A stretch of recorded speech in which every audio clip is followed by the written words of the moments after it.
प्रेरित पाउल तिमोथी को कहउछन्ति वर्ष कहिले पुत्र बा संतान ख्रीष्ट जीशु जो अनुग्रह सबु देई अछन्ति सेही अनुग्रह रे तुमे माने कण हुआ बलवान हुआ। तार अर्थ कण प्रभु जीशु कण कण अनुग्रह देई अछन्ति समस्त प्रकार अनुग्रह से करी अछन्ति विश्वास गोटे मध्य देई अछन्ति आमान को जो ठारे कि आमे कण हेबा बलवान हेबा प्रत्येक प्रकार अनुग्रह ख्रीष्ट जीशु ठारू आमे प्रत्येक प्रकार अनुग्रह पाउछु कौन सी विषय नहीं आमर योग्यता बल आम पाऊँ ताहा नुह केवल प्रभु जीशु अनुग्रह आम पाऊँ आउ सेही अनुग्रह रे आमे कौन हेबा बलवान हेबा स्थिर हेबा दृढ़ रहिबा अस्थिर हेबा नाई टलमल हेबा नाई से अनुग्रह प्रेरित पाउल तिमोथी को कहू अछंती अनेक लोक अछंती साक्षी स्वरूपे मो ठारू से वाक्य को शुणी अछंती आउ से जो माने अन्य मान को मध्य शिक्षा देवा को समर्थ एपरी विश्वस्त लोक मान निकट रे सही सब कौन कर तुम्हें माने अर्पण कर। मोर प्रिय माने समस्त को सही दायित्व दिया जाए ना केतोटी विश्वस्त लोकं को सही दायित्व दिया जाइछि सही दायित्वटी कौन जो शिक्षा से देइथिले अनेक साक्षी माने अछंती से माने सुनिथिले से शिक्षा को आउ सेही समस्त विषय को तुमे मध्य कुह बोली कुहा तुमे मध्य अन्य को दियो बोली कहउचंती आ को मान को देव विश्वस्त लोक मान को समस्त को पाई नुह आ जदि समस्त सामने मध्य ताहा कुहा जाए ताहा कार्यकारी हेब नाए कारण कौन लिखा जाए वाक्य रे घुषुरी आगरे मुक्ता पकईवा सहित समान केतेबेले जेतेबेले जदि आमे वाक्य को बा शिक्षा को ठीक भाव में जानिनु कि आमे जानिछु ए वाक्य महान अटे वाक्य सुसमाचार कार्य साधक अटे शक्तियुक्त अटे प्रभु जीशुंकर वाक्य आउ यही वाक्य को ठीक जगार आमे जदि न जणाइबा ताहा हेले घुषुरी सम्मुखरे जो मुक्ता पका जाए ताकू से दली चकटी देव मुक्तार मूल्य से जाने ना सही परी लोक माने प्रभुंकर सुसमाचार बा वाक्य बा शिक्षार मूल्य जानती ना बा ख्रीष्टंकर मूल्य मध्य जाने ना किंतु कहा सम्मुखरे समस्त विषय जणैबो बोली कहा जाउची काहाकू से दायित्व देव बोली कहा जाउची विश्वस्त लोक मानकू विश्वस्त लोक किए विश्वस्त लोक सीए जे अपना मालिक सम्मुखरे जहा करे तांकर अनुपस्थिति रे मध्य ताहा करे विश्वस्त लोक एटा मनुष्य दृष्टि रे मनुष्य को भय करे प्रथमे परमेश्वर को भय करे विश्वस्त लोक एटा जे तार मालिक जहा करंती ताहा से करे जहा कहंती ताहा से करे से होची विश्वस्त लोक आ से ही प्रकार प्रभु को निमंते जो माने विश्वस्त से माननको ही से वाक्य बा से ही शिक्षा दियो आउ जोटा लोक माने मोर विषय देखी साक्षी स्वरूपे साक्ष्य स्वरूपे से माने से विश्वस्त लोक मान को देवा उचित बोली कहा जाउछि कहा को कहउचंती तिमोथी को कहउचंती आज हम मान को मध्य कहउचंते से समस्त पाखरे से दायित्व दियो नाई दायित्व को उठेई पारिबे नाई से माने विश्वस्त व्यक्ति कौन करिवो ख्रीष्ट जीशुंकर जने उत्तम योद्धा परी तांकर सहित किए प्रेरित पाउल जे प्रकार क्लेश सह्य कले तांकर सहित से परी से क्लेश सह्य करियो जने योद्धा मोर प्रिय माने आमे जगत रे अनेक विषय को योद्धा बोली कहि थाओ अनेक व्यक्ति मान को योद्धा बोली कहि थाओ जड़े जेते बेले ज्ञान रे निपुणता तार बहुत ज्ञान थाए ताकू ये गोटे ज्ञानर योद्धा वो पूरा परफेक्ट व्यक्ति बहुत आगू पलैलानी बोली कहू आउ साधारण भाव में क्या योद्धा कहे सैनिक मान को कहा जाए जो माने शत्रु विपक्ष रे लड़ी आमर देश को रक्षा करते ताको योद्धा कहा जाए आई जगह गोटे भिन्न विषय लिखा जाए जे ଖ୍ରୀଷ୍ଟ ଯୀଶୁଙ୍କର ଜଣେ ଉତ୍ତମ ଯୋଦ୍ଧାର କାର୍ଯ୍ୟ କ'ଣ? ସେ କ୍ଲେଶ ସହ୍ୟ କରିବ, କ୍ଲେଶ ସହ୍ୟ କରିବ, କ୍ଲେଶ ମଧ୍ୟ ପ୍ରଭୁଙ୍କର ଲୋକମାନଙ୍କ ନିମନ୍ତେ ଅଛି। ବହୁତ ଲୋକ କହନ୍ତି ଯେ ଯେତେବେଳେ ପ୍ରଭୁ ଯୀଶୁଙ୍କୁ ଗ୍ରହଣ କଲେ ସୁସ୍ଥତା ମିଳେ, ରକ୍ଷା ମିଳେ, ଅଭାବ ଥିଲେ ଅଭାବ ପୂରଣ ହେଇଯାଏ, ସବୁ ମିରାକିଲ୍ ସବୁ ହେଇଯାଏ। ଠିକ୍ ଅଛି, ସେଟା ମଧ୍ୟ ହୁଏ, କିନ୍ତୁ ସବୁବେଳେ ହୁଏ ନାହିଁ। ଆଉ ସେଟା ମୁଖ୍ୟ କାର୍ଯ୍ୟ ନୁହେଁ ପ୍ରଭୁ ଯୀଶୁଙ୍କର। ପ୍ରଭୁ ଯୀଶୁ ଯେ ପ୍ରକାର କ୍ଲେଶକୁ ଜୟ କଲେ, ଦୁଃଖକୁ ଜୟ କଲେ, ପାପକୁ ଜୟ କଲେ, ପରୀକ୍ଷାକୁ ଜୟ କଲେ, ଆଉ ସେ ପିତାଙ୍କର ସିଂହାସନରେ ବସି ଅଛନ୍ତି, ଆମମାନଙ୍କୁ ମଧ୍ୟ ସେ କହନ୍ତି ତମେ ସବୁ ବିଷୟ ଜୟ କଲେ ମୋର ସିଂହାସନରେ ମୁଁ ତୁମକୁ ବସିବାକୁ ଦେବି। ଅର୍ଥାତ୍ କ୍ଲେଶ ଗୋଟିଏ ଜୟଯୁକ୍ତ ହେବାର ଗୋଟିଏ ପାର୍ଟ ଅଟେ, ଗୋଟିଏ ଅଂଶ ଅଟେ। ଯେଉଁମାନେ ପ୍ରଭୁଙ୍କ ନିମନ୍ତେ ନିନ୍ଦିତ ତାଡ଼ିତ ହେଉଅଛନ୍ତି, କ୍ଲେଶ ଭୋଗ କରୁଅଛନ୍ତି, ସେମାନେ ଧନ୍ୟ, ସେମାନେ ଆଶୀର୍ବାଦ ଯୁକ୍ତ ବ୍ୟକ୍ତିମାନେ। ପ୍ରଭୁ ଯୀଶୁ ନିଜେ ତାହା କହିଲେ। ସେମାନଙ୍କ ପାଇଁ ନିଶ୍ଚୟ ପୁରସ୍କାର ସବୁ ରଖାଯାଇଛି। ମୋର ପ୍ରିୟମାନେ, ଆମେ କେଉଁ ପ୍ରକାର ବାକ୍ୟ ଶିଖୁଛୁ, କେଉଁ ପ୍ରକାର ଭାବରେ ପ୍ରଭୁ ଯୀଶୁଙ୍କୁ ଗ୍ରହଣ କରୁଛୁ, ଚିନ୍ତାର ବିଷୟ ଅଟେ। ନିହାତି ଆମକୁ ଜାଣିବାକୁ ପଡ଼ିବ ଯେ ପ୍ରଭୁ ଯୀଶୁ ଆମମାନଙ୍କୁ ପରିତ୍ରାଣ ଦେଲେ, ଆମମାନଙ୍କ ନିମନ୍ତେ ଆପଣଙ୍କର ବହୁମୂଲ୍ୟ ଜୀବନ ଦେଲେ, ରକ୍ତ ଢାଳି ଦେଲେ, ସେ ମୋର ପାପ ନିମନ୍ତେ ମୃତ୍ୟୁବରଣ କଲେ, ଆଉ ସେ ମୃତ୍ୟୁକୁ ଜୟ କରି ଉଠିଲେ, ପିତାଙ୍କ ନିକଟକୁ ଯାଇଛନ୍ତି, ପୁଣି ଥରେ ମୋତେ ନେବାକୁ ଆସିବେ। ଏଇଟା ହେଉଛି ସୁସମାଚାର, ଏଇଟା ହେଉଛି ସେ ଶକ୍ତିଯୁକ୍ତ ବାକ୍ୟ। ଏହି ସମସ୍ତ ବିଷୟ ଯେଉଁମାନେ ଦେଖିଥିଲେ, ପ୍ରେରିତ ପାଉଲ କହୁଅଛନ୍ତି, ସେହି ସାକ୍ଷୀମାନଙ୍କ ମଧ୍ୟରୁ ସେହି ସାକ୍ଷୀମାନେ ସେମାନେ କ'ଣ କରିବେ? ବିଶ୍ୱସ୍ତ ଲୋକମାନଙ୍କୁ ସେ ସାକ୍ଷ୍ୟ ଦେବେ ବା ସେ ବାକ୍ୟ ଦେବେ, ଆଉ ସେମାନେ ପ୍ରଭୁଙ୍କ ନିମନ୍ତେ ପୃଥିବୀରେ ସାକ୍ଷୀ ହେଇପାରିବେ। ସେମାନେ ଆମେ ନିହାତି ପ୍ରଭୁଙ୍କର ଶିଷ୍ୟମାନଙ୍କୁ ଦେଖୁଛୁ, ସମସ୍ତେ ତାଡ଼ନା ପ୍ରାପ୍ତ ହେଲେ, କେହି ମଧ୍ୟ ବିନା ତାଡ଼ନାରେ ମୃତ୍ୟୁବରଣ କରିନାହାନ୍ତି, ସମସ୍ତେ ତାଡ଼ନା ପ୍ରାପ୍ତ ହେଲେ। କ'ଣ ସେମାନେ ପ୍ରଭୁ ଯୀଶୁଙ୍କର ଶିଷ୍ୟ ନଥିଲେ? କ'ଣ ପ୍ରଭୁ ଯୀଶୁ ସାମର୍ଥ୍ୟ ନଦେଲେ ସେମାନଙ୍କୁ ବଞ୍ଚେଇବା ନିମନ୍ତେ? କ'ଣ ପରମେଶ୍ୱର କୋଟି କୋଟି ଦୂତ ପଠାଇ ସେମାନଙ୍କୁ ରକ୍ଷା କରି ନ ପାରିଥାନ୍ତେ? ନିଶ୍ଚୟ ପାରିଥାନ୍ତେ। କାହିଁକି ଗଲେ ନାହିଁ? କାରଣ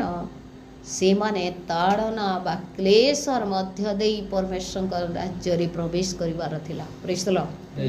ହାଲେଲୁୟା। ଆଉ ଏଇଟା ମଧ୍ୟ ସ୍ୱର୍ଗ ରାଜ୍ୟର ଗୋଟିଏ ଅଂଶ ଅଟେ। ଆଉ ଯେତେବେଳେ ଆମମାନଙ୍କର ଜୀବନରେ ମଧ୍ୟ କ୍ଲେଶ ଆସୁଛି, ମୋର ପ୍ରିୟମାନେ, ଆମେ ପଛଘୁଞ୍ଚା ନ ଦେଉ, ଆମେ ପରମେଶ୍ୱରଙ୍କୁ ନ ପଚାରୁ କ'ଣ ପାଇଁ ଏଇଟା ହେଲା, ମୁଁ ତୁମକୁ ଗ୍ରହଣ କଲି, କ'ଣ ପାଇଁ ମୋତେ କ୍ଲେଶ ଭୋଗିବାକୁ ପଡ଼ୁଛି, କ'ଣ ପାଇଁ ମୋତେ ଶରୀରରେ ଯନ୍ତ୍ରଣା ଅନୁଭବ କରିବାକୁ ପଡ଼ୁଛି, କ'ଣ ପାଇଁ ମୋର ଅଭାବ ଦେଇ ଅସୁସ୍ଥତା ଦେଇ ମୁଁ ଗତି କରୁଛି, କାହିଁକି ଲୋକମାନେ ମୋ ନିନ୍ଦା କରୁଅଛନ୍ତି ମୁଁ ଭୁଲ ନ କଲେ ମଧ୍ୟ, ଅନେକ ପ୍ରଶ୍ନ ଉଠେ। ମାତ୍ର ତାହା ଆମେ ନ କରି ଆମମାନଙ୍କୁ ଗୋଟିଏ କାର୍ଯ୍ୟ କରିବାକୁ ପଡ଼ିବ, ଆମେ କ୍ଲେଶ ମଧ୍ୟରେ ମଧ୍ୟ ପରମେଶ୍ୱରଙ୍କର ସହିତ ବିଶ୍ୱସ୍ତ ହଉ। କ୍ଲେଶ ମଧ୍ୟରେ ଆମେ ଏକ କ୍ଲେଶ ସହୁ ସହୁ ଏକ ଉତ୍ତମ ଯୋଦ୍ଧା ହଉ। ଆମେ କାହା ନିମନ୍ତେ? ପ୍ରଭୁ ଯୀଶୁ ଖ୍ରୀଷ୍ଟଙ୍କ ନିମନ୍ତେ। ଆଉ ସେ କ୍ଲେଶକୁ ସହ୍ୟ କରିବା ନିମନ୍ତେ ଆମକୁ କୁହାଯାଉଛି। ଆଉ ନିଶ୍ଚୟ ଆମେ ମଣିଷ ଭାବରେ ଅଛୁ, ଅନେକ ପ୍ରକାର କ୍ଲେଶ ଆସେ ଯାହା ଆମମାନଙ୍କୁ ବିଦୀର୍ଣ୍ଣ କରିଦିଏ, ଯାହା ମାନଙ୍କର ହୃଦୟକୁ ବିଦୀର୍ଣ୍ଣ କରିଦିଏ, ଆମମାନଙ୍କର ଜୀବନକୁ ବିଚଳିତ କରିଦିଏ। କିନ୍ତୁ ତତ୍ମଧ୍ୟ ଦେଇ ମଧ୍ୟ ଆମମାନଙ୍କୁ ଗତି କରିବାକୁ ପଡ଼ିବ, ଆଗକୁ ବଢ଼ିବାକୁ ପଡ଼ିବ। ପ୍ରେଜ୍ ଦ ଲର୍ଡ, ହାଲେଲୁୟା। 4 ନମ୍ବର ପଦ ଲେଖାଯାଏ, କୌଣସି ଲୋକ ସୈନ୍ୟ କାର୍ଯ୍ୟ କରି ସଂସାରର ଅନ୍ୟ କାର୍ଯ୍ୟରେ ନିଜକୁ ଆବଦ୍ଧ କରେ ନାହିଁ, ଯେପରି ସୈନ୍ୟ ପଦରେ ନିଜ କର୍ତ୍ତାଙ୍କୁ ସେ ସନ୍ତୁଷ୍ଟ କରିପାରେ। ସୈନିକମାନେ କ'ଣ କରନ୍ତି? ସୈନିକମାନେ କେବଳ ସୈନ୍ୟ କାର୍ଯ୍ୟକୁ ହିଁ କରନ୍ତି, ସେମାନେ ଆର ବିଜନେସ୍ ନେଇ କର, କେନେ ଗୋଟେ ଦୁକାନ ଦେସୁଁ, କେନେ ଗୋଟେ ଅଲଗା ପ୍ରକାର ବିଜନେସ୍ଟେ ଆରମ୍ଭ କରସୁଁ, ଆମର ଗୋଟେ ଏତେ ବଡ଼ ସୋରୁମ୍ଟେ ରହୁ, ଇ କାମ ନେଇ କରନ୍ ସେମାନେ। କାଁ ହେଲା ଯେ ନାଇଁ କରନ୍? ସେମାନେ ଯେହେତୁ ସୈନିକ, 24 ଘଣ୍ଟା ସୈନିକ କାଣ କରସି? ରେଡ଼ି ହେଇଥିସି ଶତ୍ରୁ ବିରୁଦ୍ଧରେ ଯୁଦ୍ଧ କରବା ଲାଗି। ଶତ୍ରୁ ବିରୁଦ୍ଧରେ ଯୁଦ୍ଧ କରିବ, देश को बचाइब आ निजे मध्य बंचीब praise the Lord hallelujah hallelujah आ से उदाहरण दिया जाइछि जे एक योद्धा बा सैन्य कार्य करिवार व्यक्ति गोटे सैनिकर विषय 5 नंबर पद लिखा जाए आ गोटे उदाहरण जे जेतेले स्पोर्ट्स हुए आउरी मध्य जदि जड़े लोक क्रीड़ा प्रतिद्वंदिता करे से नियमानुसार ताहा न कले मुकुट प्राप्त हुए ना जेते बेले दौड़ाले तार रास्ता रे आमे समस्ते जानू जे किछि चिन्ह दिहाती से चौक रे छुई रे आका थी पड़िया रे चिन्ह दिहाई सी आर जहार रास्ता जेनटा हे रास्ता रे से दौड़ीबा आ लक्ष्य स्थल के पहुँचवा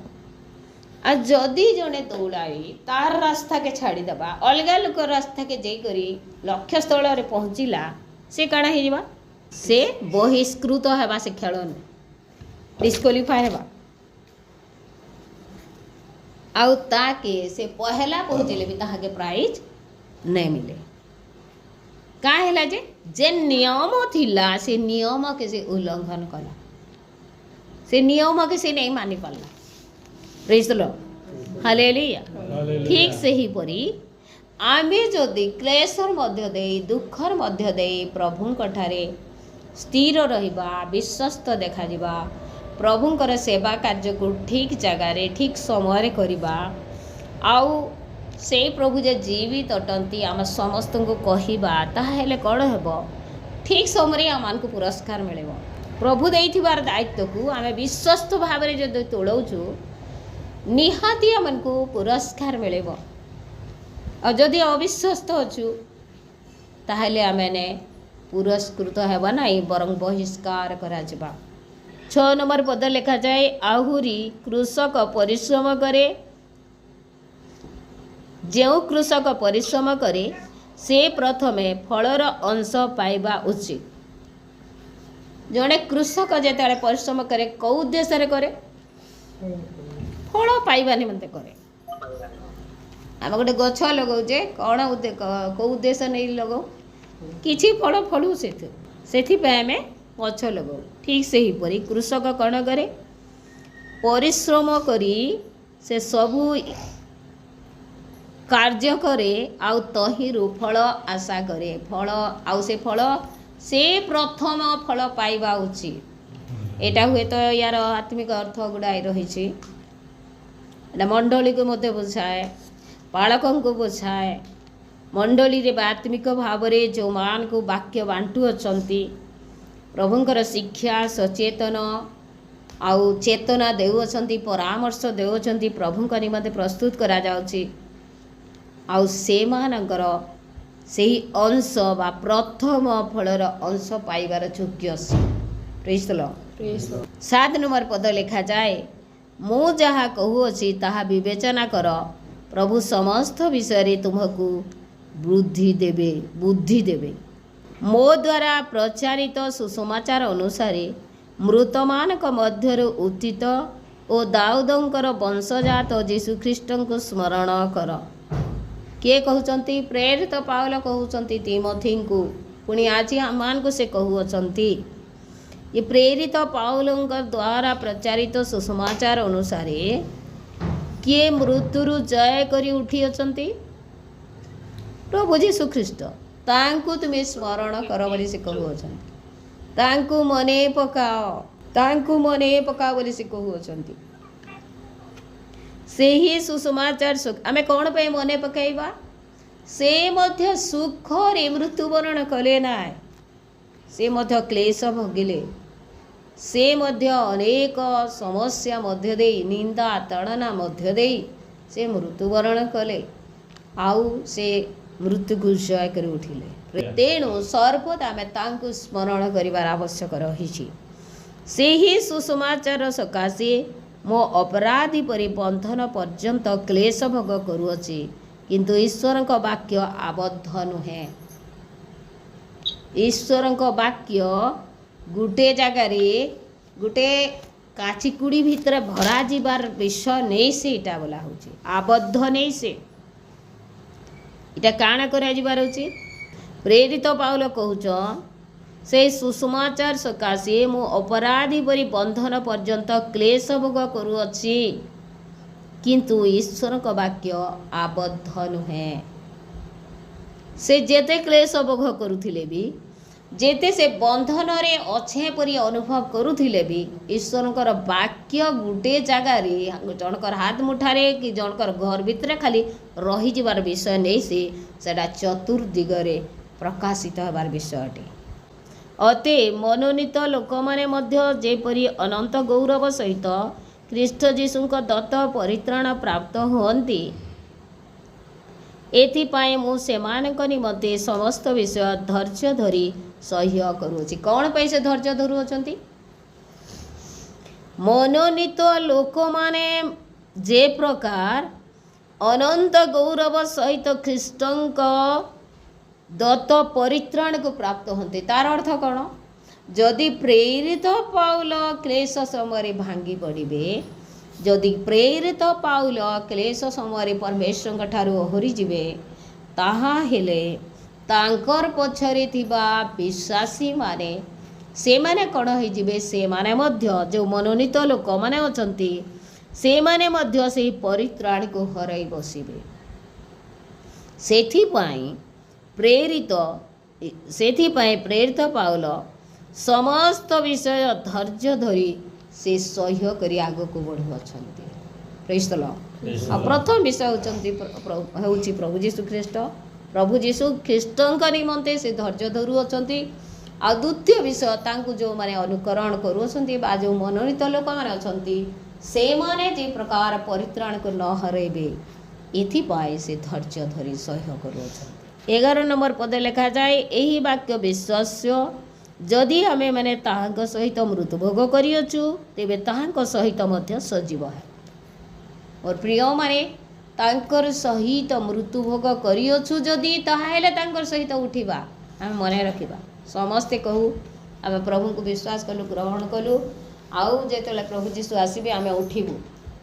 जे तांकर सहित मरिछि से केवल उठिबो। प्रश्न उठी पारे एबे तो प्रभु जीशु तो 2025 वर्ष रु मरी सारे किपरि आमे तांकर सहित मरिबा। गलातिया 6 पर्व ना 5:24 जो माने ख्रीष्ट जीशुंकर जेने माने मनोनीत लोक माने प्रेरित पाउल मध्य जने परमेश्वरंकर मनोनीत लोक प्रेरित थिले से आउ से मध्य पुणी तिमोथी को मध्य कहउछंती पुणी आम्भमान को मध्य से कहउछंती जे जो प्रभुंकर मनोनीत लोक माने से माने निज निजर शरीर को आउ से शरीरर कामनार अभिलाष को जदि क्रूसरे हत करियछंती ताहाले से माने प्रभु जीशुंकर सहित मध्य उठिबे। आमे जदि धैर्य धरी सह्य करू ताहाले तांकर सहित राजत्व करिबा। केते वर्ष राजत्व विषय एटा लिखा जाए 1000 वर्ष राजत्व विषय। Praise the Lord. 1000 वर्ष राजत्व विषय यह कहा जाए। आउ जदि आमे ताहांको अस्वीकार करिदो केते बेले अस्वीकार हुए जेतेबेले घड़ी संधि मुहूर्त आसे जेतेबेले लोक माने निंदा देबे ताड़ना करिवे जेतेबेले लोक माने समाज रु बाहर करे देबे जेतेबेले लोक माने कहिबे आउ तमर पुओ झियो मान को आमे एक प्रकार उन्नत करबा को देबु नाही बोली अनेक प्रकार समस्या सब आसीबो ताड़ना सब आसीबो। सेही समय जदि जने परमेश्वर को प्रभु जीशु को अस्वीकार करिवे ताहाकू प्रभु जीशु मध्य अस्वीकार करिवे। आमे अविश्वस्त हे पारो किंतु आमानकर परमेश्वर सर्वदा कण अटंती विश्वस्त अटंती कारण से आपना को अस्वीकार करि पारंती नाही। कारण से आमानक निमंते आपणार बहुमूल्य जीवन देले बहुमूल्य रक्त ढाली देले मृत्युवरण करे ताड़ना सह्य कले आउ तृतीय दिवस रे पुनरुत्थित हेले तांक निकट को गले पुणी थरे से आमान को नेबाकू आसीबे केवल एथिपाई जे आमे जेपरि तांक दृष्टि विश्वस्त देखा जाओ आउ आमानकर शरीर को आमानक शरीर कामना अभिलाष को आमे क्रूसरे टंगे आमे मध्य उत्थापित होई प्रेज द लॉर्ड हालेलुया बेले बेले आमे अविश्वस्त होई पड़ू किंतु आमे 2 नंबर पदरे पढ़ियछु जे विश्वस्त लोक मान परमेश्वर खोजुअछंती आ विश्वस्त लोक मान वाक्य बा गभीर वाक्यर प्रकाशन सबू अर्थात आत्मिक जो अभिषेक सब रही से समस्त विषय से देवे कहीं देवे कारण से माने विश्वस्त लोक पाठ पढ़ार किसी जा आसे ना कि बेसी पाठ पढ़ी दायित्व देवे ताहा नुह गोटे मूर्ख व्यक्ति जदि सी जदि विश्वस्त परमेश्वर ताको अनुग्रह करते आउ मोर प्रिय माने आज जहाँ मैं अध्ययन कला परमेश्वर एक विश्वस्त व्यक्ति को चाहूँचे जो विश्वस्त व्यक्ति की आम चर्च रे थिले मध्य परमेश्वर को भय करिब गृह मध्य रे थिले मध्य परमेश्वर को भय करिब आउ ताड़ना पाइला समय मध्य परमेश्वर को से भय करिब आउ क्लेश समय मध्य से समस्त विषय सही परित्राण को धरी रखिब आउ प्रभुंकर साक्षी हेब सेहीपरि विश्वस्त लोक मान को प्रभु चाहूँचे प्रभु करंतु आम समस्ते परमेश्वर दृष्टि विश्वस्त देखा जाओ जद्वारा प्रभु जीशु जे प्रकार मृत्यु को जय कर उठिले आमे मध्य से दिन आउ जीशु द्वारा मृत्यु को जय कर उठी आमे तांकर सहित 1000 वर्ष राजत्व करवा प्रभु वाक्य द्वारा आम समस्त आशीर्वाद करूँ।